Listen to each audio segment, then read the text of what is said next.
guys, welcome back to our second episode of Rewind, where we wine taste, chill, and talk about the latest and greatest news of today. Okay, so today we are going to be wine tasting on a Merlot called Blackstone, California 2019. Okay. On the back it says, we are artfully crafted our Merlot to be consistent, smooth, balanced, and perfect for any occasion. Our Merlot offers rich blackberry, plum, and raspberry notes with hints of vanilla and toasted French bread. I like French bread. I wish I had some. That's good.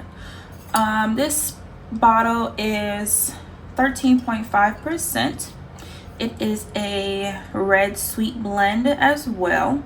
So if you are a red person, go ahead and try this one out. If you've had it already, let me know how it is. But we're going to definitely be tasting it ourselves as well. Always remember, if you're pregnant, it is highly suggested that you do not consume any alcohol. And please do not drive machinery or cars or anything of that nature when you are under the influence of alcohol as well. Okay, so let's go ahead and open up this bad boy. Hopefully it's not as bad this time around. I think I got it down packed this time. Hold it here. Oh shoot. I feel like I'm doing it like an opposite way of how it's supposed to be done. Oh, lift up, right? Here we go. This part is always the hardest, so pulling it out. There we go. It didn't take me as long this time compared to before, so. Right, grab your glass. It's actually coming out like purple. It's the plum. Smells not too bad. Course, always keep your cork. They actually have little nifty wine bottle stoppers in stores today. I think I'm gonna probably get one day instead of putting the cork back in, and just actually get a cap for it that'll actually seal it really well. Let's go ahead and sniff, swirl. Like I said, it definitely smells very fruity and sweet. Let's see. Yep, the sweetness runs right to the back of your jaws. It's not bad, actually. It is definitely very smooth. I would say I would probably rate this one. Taste wise, I would probably rate it a 7 out of 10. It's not that bad. I would definitely be drinking this with some steak and some French bread for sure. We've been eating steak this week and it's actually been very good. I'm not the one that's cooking the steak. My fiance is. He's doing a marvelous job at seasoning and cooking it to a very good degree. Okay, so pair this with some steak, some French bread, a little veggie on the side or whatever, and whatever, you know, side dish that you love to have. I do plan on cooking some pot roast very soon, so maybe that'll be good with the pot roast too. But let's get to it. Other than our wine that we will be tasting, we're going to rate it again at the end, see how it's been doing in our palate. But today we're going to be talking about a hot topic of the Black woman's hair. Okay, as Gracie's Corner says, I am proud of my hair because it is my crown. Okay, and that is the truth. Our hair is definitely our crown. So I want to highlight and definitely shout out Madam CJ Walker as being the first Black $1 million woman. And she basically created her own hair company / hair product. And it's called Wonderful Hair Grower. And I think it was actually produced in the early 1900s, maybe like 1907 or so. So she made this product mainly to help to condition the scalp, and it as a healing formula. You know, no matter how you end up with your hairstyles and stuff, hydrating the scalp is the biggest thing, because how else is your hair gonna grow if we don't have hydration to our actual scalp itself where our hair is growing? So she started out creating this product, and it actually was only priced at 50 cents back then. I wonder how much it is now, or like when they, I guess after she passed on, how much they started pricing it at. But of course, in today's society, we're not finding anything that's priced at 50 cents. So we can figure it about that. I bet that was nice back then. Maybe it was a luxury to have. I don't know.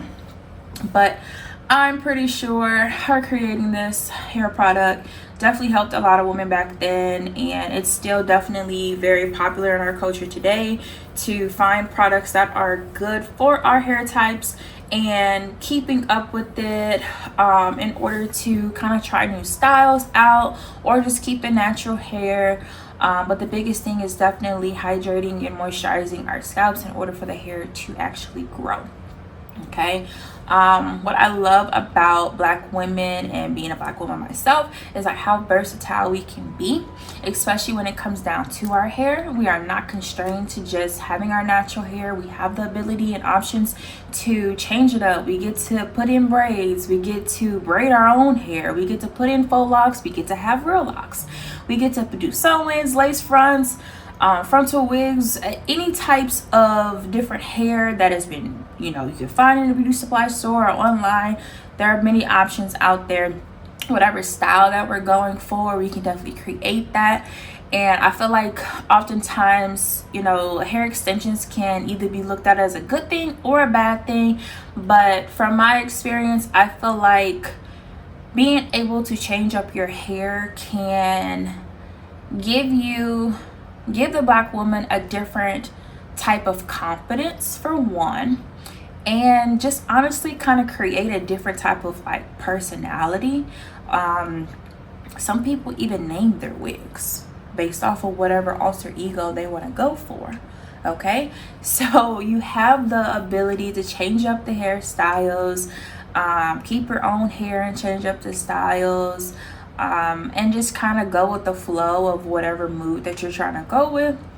And honestly, using like different braid extensions or even putting in lace front wigs or full lace wigs can definitely help to protect the hair and give your real hair a break. But again, I will reiterate, please hydrate and condition your scalp at all times because it matters. Obviously it depends on your hair type as well. Some people's hair can be oily, some people's hair can be dry. Oh, full disclaimer, by the way, I am not a hair expert. I do not do hair. I'm just talking based off of research and what I've experienced for myself as well, and then of course what you hear on a day-to-day basis. Okay, so definitely keep that in mind when you're getting your hair done or doing hair and everything. Always hydrate the scalp at all times. And at the end of getting your hair done, it's just like we want to feel refreshed. We want to feel confident walking out of the salon and just know that you a bad shut your mouth, as they say, whatever, back in the day. So take that and use that as a way to kind of build your confidence by how your hair is done and everything, but don't use it to define you. No types of hairstyles is going to be able to define you, because you yourself is the only thing that defines you, not anything that you do to your hair.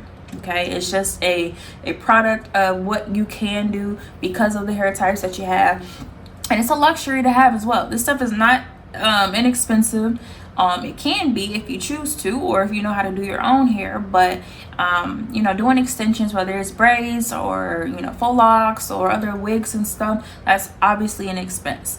So we'll get into it, talk about the different types and things of that nature. But I have to start off with thanking Madam CJ Walker for kind of just boosting the confidence level in Black women and giving us an opportunity to have different products that'll help with hair growth. So as of 2023, the Black hair industry has been valued at $3 billion. That's a lot. And of course, it's definitely projected to continue to grow up until 2032. They're thinking that it could reach a market value of $4.6 billion. So over time, not only are there is there revenue in the hair care products, but obviously there is revenue in the hair extensions that we put into our hair as well. So a lot of it comes into factor of obviously what types of hair that you use. There's synthetic, there's human hair. I remember growing up and I used to have my hair braided all the time, whether it was my own hair braided or eventually I got into the hair extensions and stuff. But when I was younger and we had the hair extensions, we would have synthetic hair where you burn it at the end and you gotta like roll it in your hands in order to seal it at the end so it wouldn't unravel or anything. I'm pretty sure they don't do that anymore. Now we're just like dipping it in hot water and that'll seal the hair. And then you're using human hair rather than synthetic now, I think. Yeah, pretty sure. Because human hair will burn if you actually burn it, obviously. So dip it in hot water, it'll seal it. There you go. So this market is definitely growing. A lot of people have gotten into creating their own hair products as well. The texturizers or relaxers used to be a thing. I'm pretty sure it still is now if you are doing like your natural hair. As I was growing up and I was getting my hair done, a texturizer was something that I got, and the lady who was doing it, rest in peace, she definitely created her own product and it helped my hair grow tremendously. It's hard to keep up with things that people create once they pass on, because people start to manipulate the ingredients. It's not the same, you know. So I did notice after she passed on, I was still going to the same shop, but the formula I don't think was the same. So eventually, you know, hair breakage is definitely a thing. It can be uneven in certain areas. You can have a lot of hair loss because of the products that were put into the hair as well. So just be mindful of that and pay attention to it. If you start to see like any type of like excessive shedding or breakage, unevenness in your hair and stuff, consider the products that you're using and switch it up. Okay. Like I mentioned before, there were different hair types as well. So understand what your hair type is, and find products that basically enhance it and can cater to the different hair types. So there's like type 1, which is straight hair, type 2 is wavy hair, but then there's type 2 A, B, and C. So it just depends on how wavy it is. And then when you get to types 3 and 4, that's when you have started to get the curls. There's curly hair and then there's coily hair. Okay, there's a huge difference how tight the curl is versus how loose the curl is. So, and then again, A, B, and C. So learn your hair types, find hair care products that will help to treat those hair and treat your scalp. Obviously, something that might work for someone else might not work for you. So definitely figure out what works best for you and stick with it in order to see like the best results. I decided to lock my hair about three or 4 years ago, maybe coming up 4 years this year, because I wanted to see my hair grow again. After I had so much hair loss, after coloring my hair, the change in the products from the relaxer that I was getting, not honestly treating my own hair as well as I should have been, I just decided to lock my hair in order to, one, get me out of it because I was not taking care of it as best as I should have been, and then the two, I really wanted to see like solid growth. I had breakage in the back of my hair, and now the back of my hair is this long, you know. So this is just proven to me that like once I locked my hair up, I was able to see consistent growth. Granted, I had a little help by having 2 babies and being on prenatals. That helped a lot. The hair, skin, nails, prenatals and stuff like that, super plus. Check it out. But I wanted to see the hair growth, and I clearly have seen quite a bit of growth over the past few years, and I'm gonna cater that to the healthiness of the products that were used on my hair from my loctician. And I'm a big stickler on finding someone, which I have already, to keep up with the maintenance of my locks without drying them out, giving me different tips and tricks on what I should be doing, definitely oiling my scalp a lot more compared to how I was before. And I've seen a lot of success with it as well. So that's definitely a hairstyle that I do not regret. I don't put a lot of money into it. It's easily maintained, and I know a lot of people kind of aren't super comfortable or confident in getting locks right now because they change their hair up a lot, which is fair. I totally understand it. Trust me. I was the type of person at first would be like, oh my God, I like to wear weaves. I like to get my hair braided. I'm still honestly thinking about how I'm able to get my hair braided with having locks. And it is possible. I've seen it before. I've seen it happen, and it's something that is coming about where people are able to actually still braid with the extension hair and be able to hide the locks at the same time. So it's out there. It's possible. But I've just come to realization that this is my hair, this is what I'm proud of, and this is what I'm consistent with, and this is what I enjoy. So I'm not going to be dibbling dabbling into doing any extensions and stuff like that. If you have your hair locked, whether it's the thicker locks, the sister locks, medium size like myself, congratulations, and keep up the good work. I want to see how long my hair gets. I didn't even know you can cut these things like to the length that you want them. If they get too long, like there was so many myths out there that I didn't know were true or not. And after having them for a while and actually being educated on what you can and cannot do with your locks, it's made me a lot more comfortable knowing that, okay, I still can do versatile things. You know, the styles that I give, for whether they're updos or down, they aren't bad at all. You know, sometimes you have to worry about the retwist being too tight and pulling on your edges. So definitely let your loctician know if you have locks out there to loosen them up when you get the, I think they call them barrel rolls or anything on your braids in your hair and stuff, in order to make sure that you're not pulling on your scalp and it's too tight for you. If you cannot blink and your head is not hurting and stuff like that, then you're good. But as long as you're not feeling pain before leaving out of that chair, then you should be good.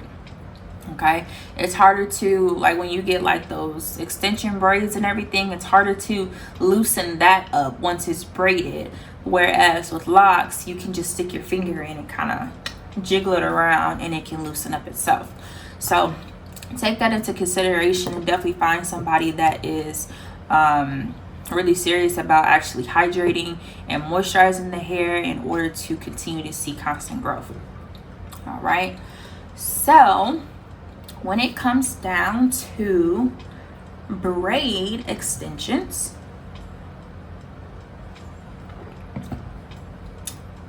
you've probably heard poetic justice braids or lemonade braids,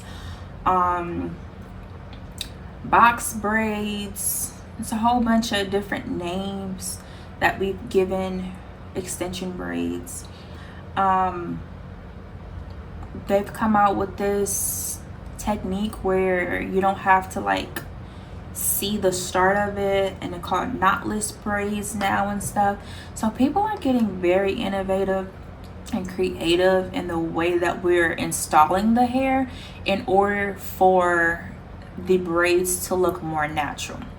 So I think that is really the goal of the braiding extensions, is just to make it a lot more natural and a lot more lightweight.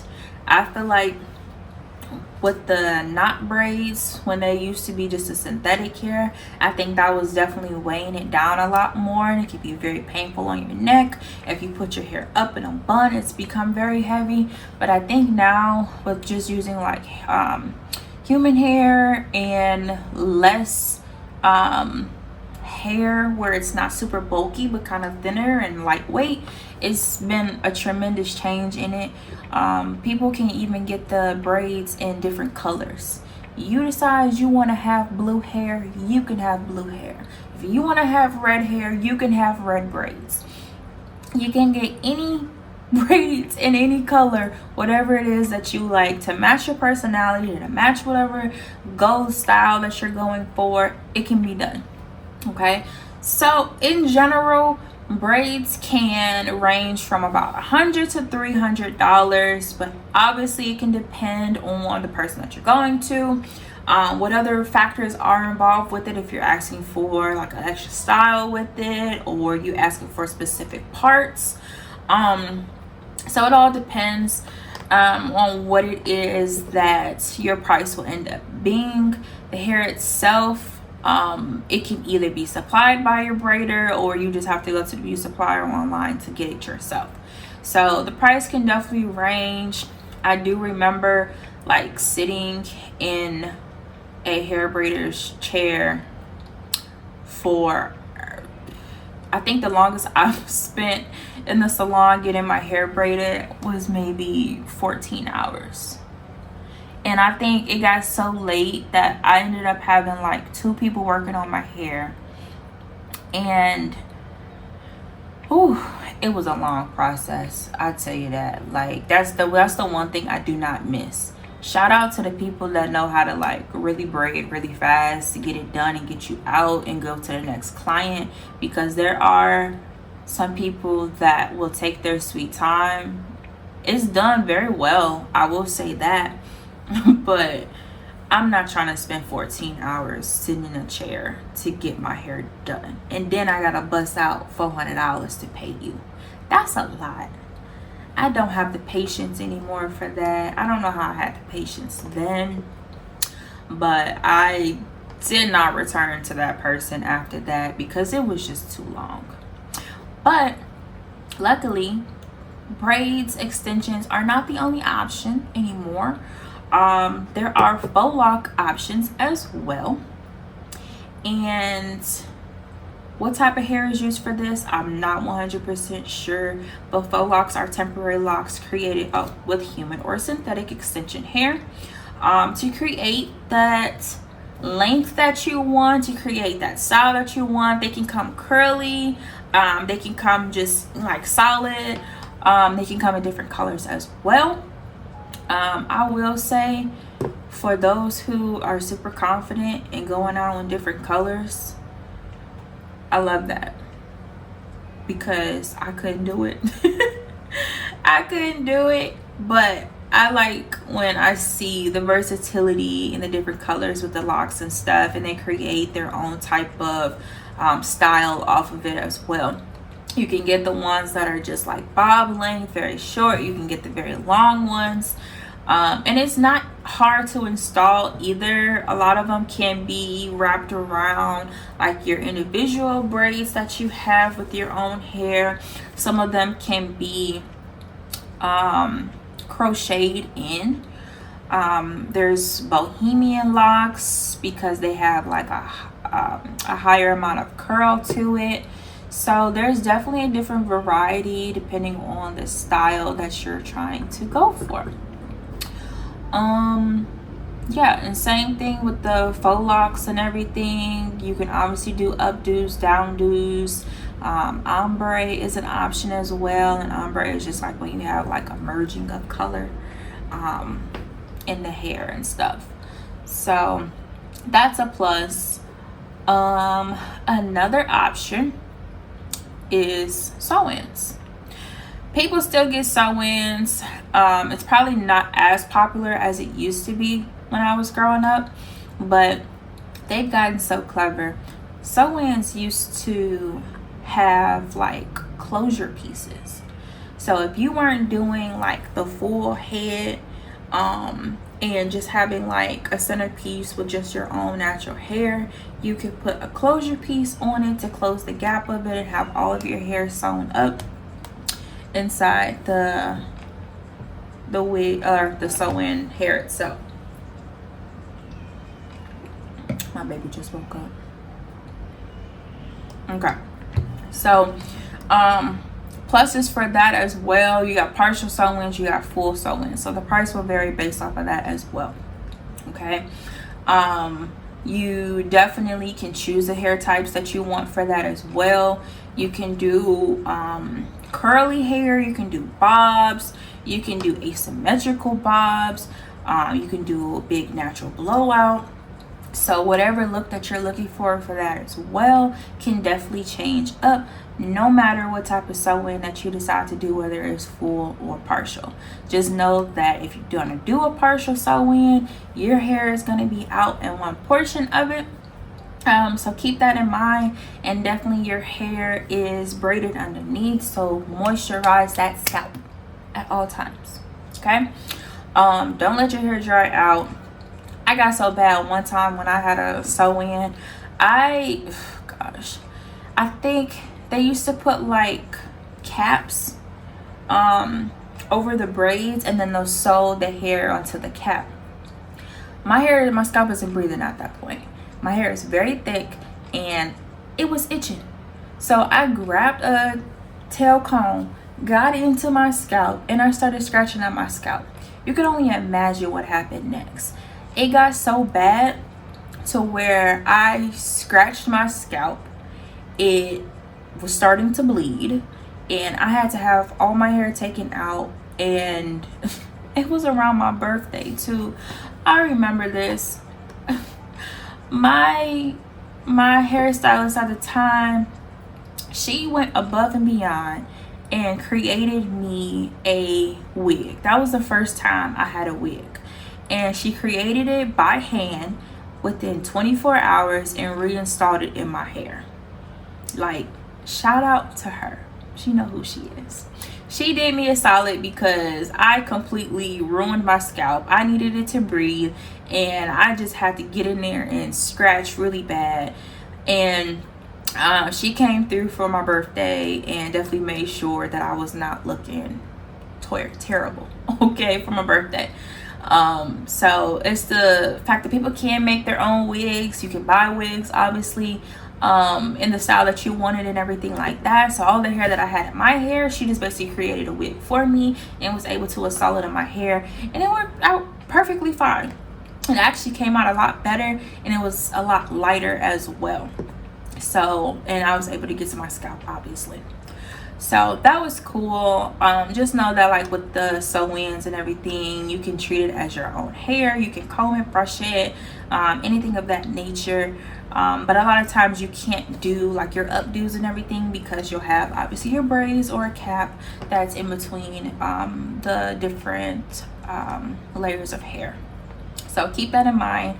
But if you are looking for a wig where you can have updos and downs, the lace front wig or full lace wig is an option for you. So, crazy thing, something that I learned recently. Lace front wigs actually go back to ancient Egypt. Around 2700 BCE, Egyptians fashioned wigs to protect their scalps from the sun. I did not know that. Due to high and dry desert temperatures, many people prefer to stay bald. So obviously that's going to trap heat and things of that nature. It might make you a little bit hotter, but if you want to protect your scalp back then, throw on a wig, protect the scalp from the sun, and go about your day. So that was cool to know. Wigs were once made from horsehair, wool, buffalo hair, and even feathers, but now we have it as synthetic wigs or human hair wigs as well.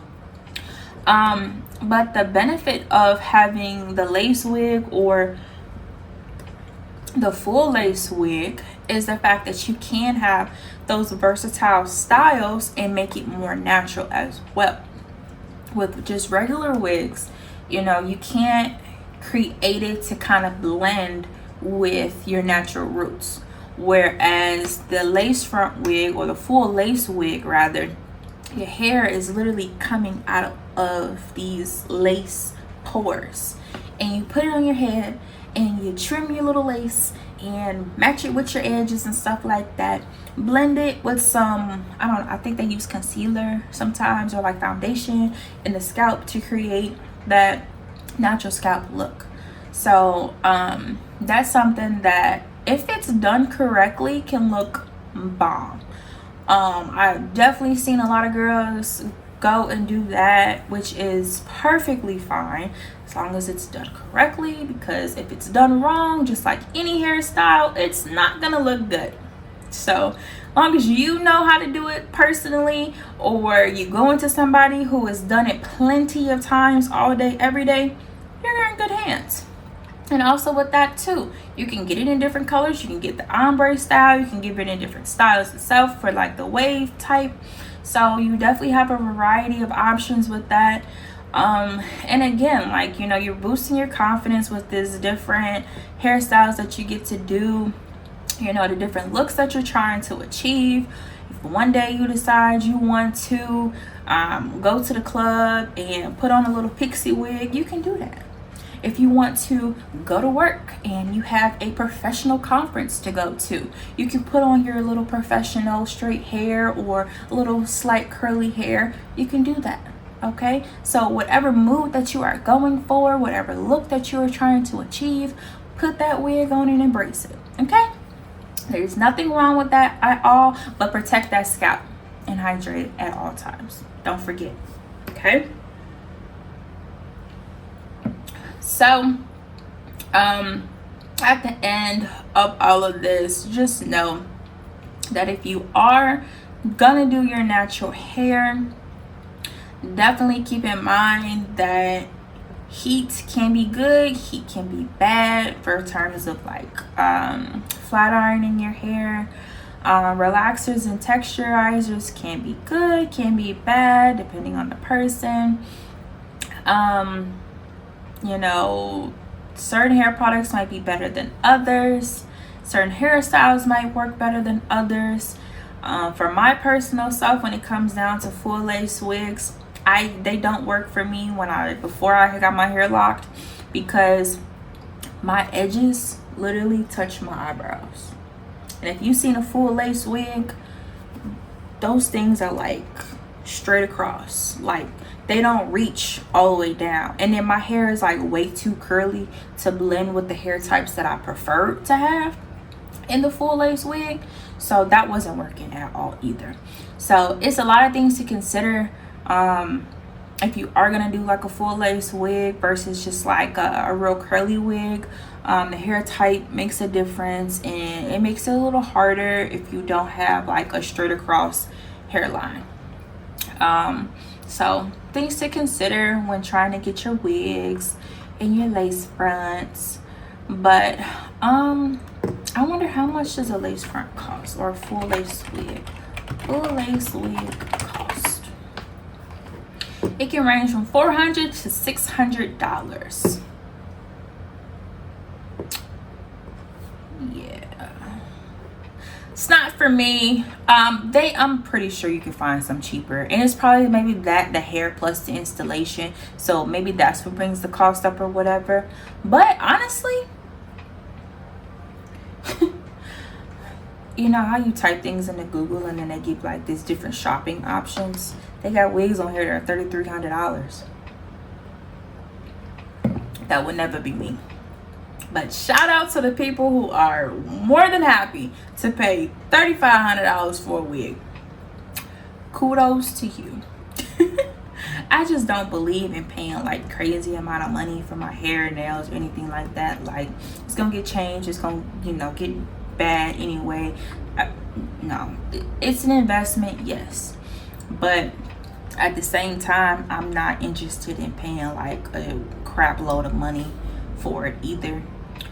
For quality, yes, you have to pay for it. So if you want quality wigs and things like that, and a quality hairstyle that might last quite a bit of time, then cool, do that by all means. But I'm not anticipating like these wigs to last a crazy amount of time either. I don't know what the maximum amount of time and recommended like installation in terms of like how long you should have it in your hair for. Maybe 2-3 months, I don't know, don't quote me on that. I really don't know how long is recommended to have the hair in and stuff like that. But moral of the story is, whatever hairstyle you choose, love it, embrace it, and don't forget to moisturize your scalp.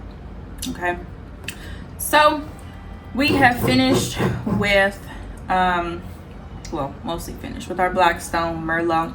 It's pretty good. I would still probably give it a 7 out of 10. It's not too bad at all. Still smooth. Definitely gives your tongue a little bitter taste at the end of it the more you drink it, but it's not too bad. In regards to how I feel good. I feel enlightened. I feel educated. I've learned more about human hair, synthetic hair, and different hair types for Black women, and it's all good and well.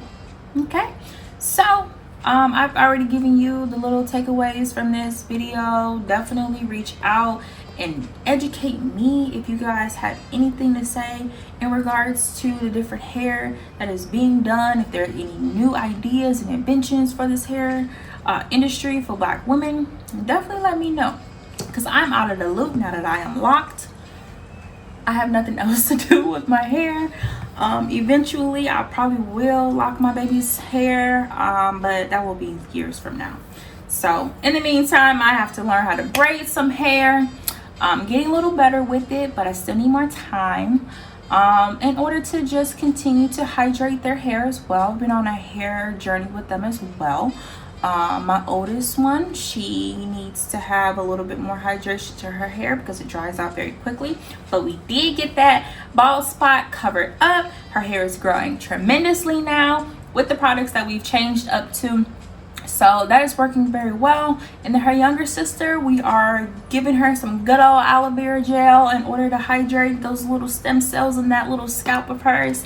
So it's working. Okay, just be consistent and patient with whatever it is that you've decided to use to hydrate your hair and to help with the growing process.